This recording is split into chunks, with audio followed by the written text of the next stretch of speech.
toward the end of our 11-month sojourn there at the church in Portland, Connie and I had a meeting with our district supervisor. And in that meeting, Roy asked us if we would like to help him out. He said, could you come over to Northeast Portland to the church in Parkrose? I have a situation there where I've had to make a pastoral change. Would you take care of that for me for a while, and until we figure something else out, and that'll get you out of where you're at, and you're going to be helping me. And so we prayed about it and agreed that would be a good thing. And so we stayed in our home, but we began to minister there in Parkrose in northeast Portland. Now the economy of that move was difficult, to say the least, but he promised us $1,000 a month from the district, which he did for 6 months. Secondly, I had a small salary from the church. It was a small church. Thirdly, there was a couple from the church in Portland that came over and began to give to us weekly as well, just outside of the system, if you will.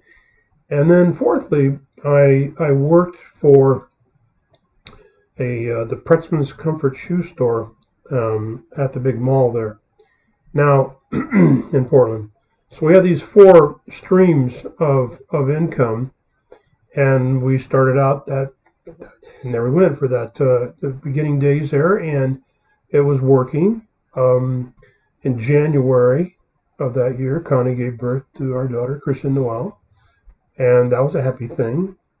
And we experienced some growth, and people came, and that was good.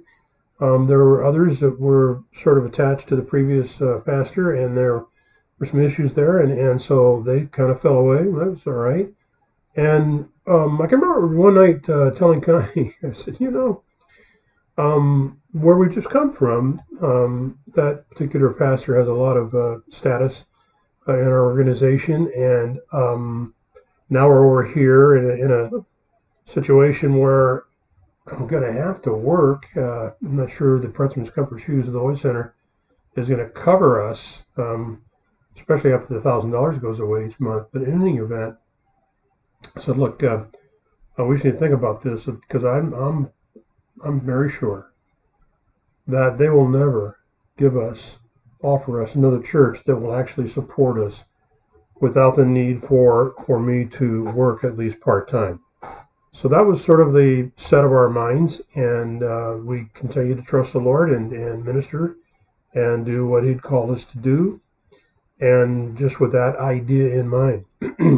So one night when I was working at the shoe store, I got a call from our divisional superintendent, and we'd known Ken Wold for a number of years, and so he called me one night when I was working there, and that will be the subject of the next video. So anyway, stay tuned for news on the call from Ken.